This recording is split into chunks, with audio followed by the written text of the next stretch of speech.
cryptozoology, and craft beer. Local creatures, local beer. They actually have a lot more in common than you might think. Both of them are niche, both of them are regional, they're small batch, they're difficult to find, and they're full of passionate believers. Back in 2012, I was in my apartment in Mesa, Arizona at the time, and I thought, maybe I should write a book. But I wasn't sure what kind of book I would write. A lot of authors blend things that they love, like Aaron Elkins with forensic science, Lillian Jackson Braun with cats, and Carolyn Hart with used books. And they combined things that they loved and turned it into an interesting mystery. So I asked myself, what things do I love?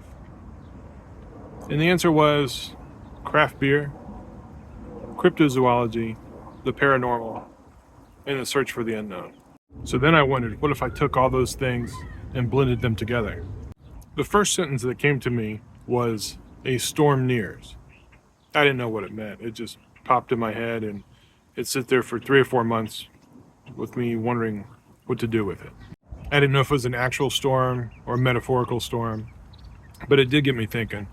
And the more I thought about it, an idea started to come together about a team that traveled the country searching for mysterious creatures, and they drank craft beer while they did it.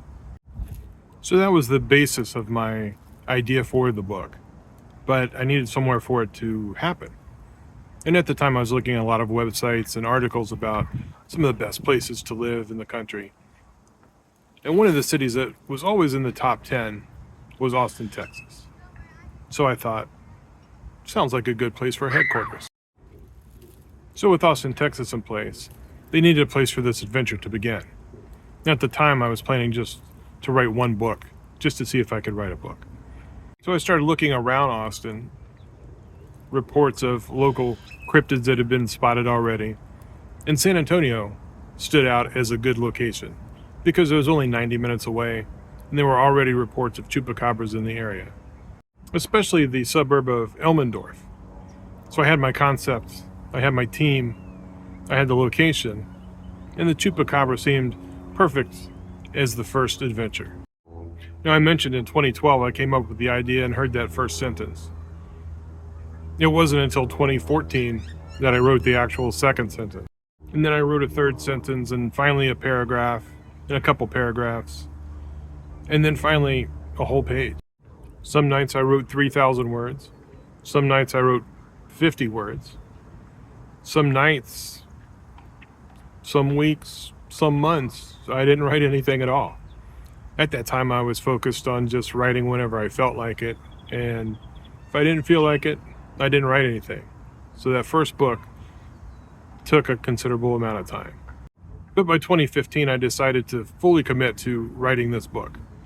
And I continued with the writing, then moved on to editing, and by 2016, on my birthday in September, I was able to publish The Chupacabra and the Bat Rest.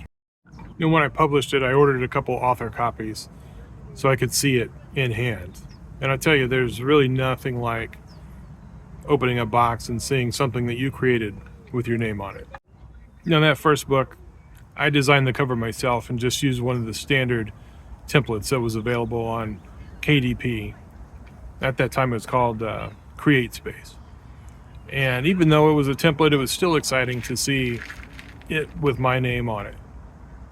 And that feeling lasted for a few weeks.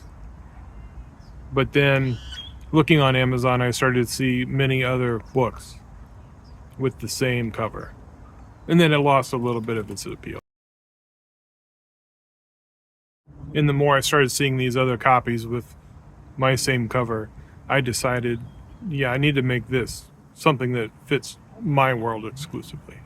And that's when I decided I needed to hire a designer. And I'm fortunate enough that I work at a university, specifically in the College of Arts and Media, and there were many graphic design students. So I got with one of the instructors, asked for some recommendations, and I reached out to a student who could draw and could help shape my vision. One thing that stood out to me looking on Amazon is just by seeing the cover, that I had, you don't really know what it's about. It's not like a regular bookstore where you could pick it up and flip through it, look at the back cover. So I needed something that would immediately tell the reader what this book is about. So we worked on a couple things to create a branding element that would make this book stand out. One was to come up with a subtitle. So just under the title, The Chupacabra and the Bat Bastard, we added a cryptozoology and craft beer adventure. Now that immediately told the reader what it was about just from the cover. The second suggestion I had was to make the cover look like chalk. And that's because a lot of craft beer bars and breweries have menu boards with writing and drawings in chalk. And so I thought that would help connect to the craft beer drink. I mentioned my original intention was to write one book. But as I got near the end of that book, I thought, well, this is pretty fun. I should do a series.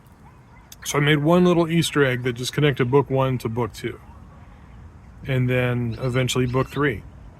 Near the end of the first book, another thing that happened was I decided I needed a name for this team. Can't just call them the team all the time.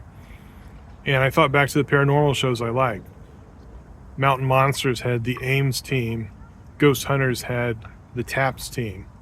So I thought something that I could make an acronym and use that to identify who these people are.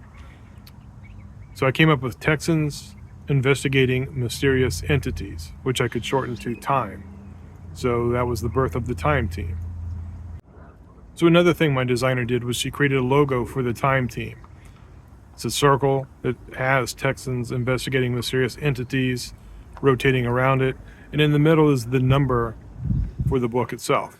So that way, somebody picking up the book clearly can identify what series it belongs to, what volume in the series it is, and it has a clear visual identity. So that's how my series started.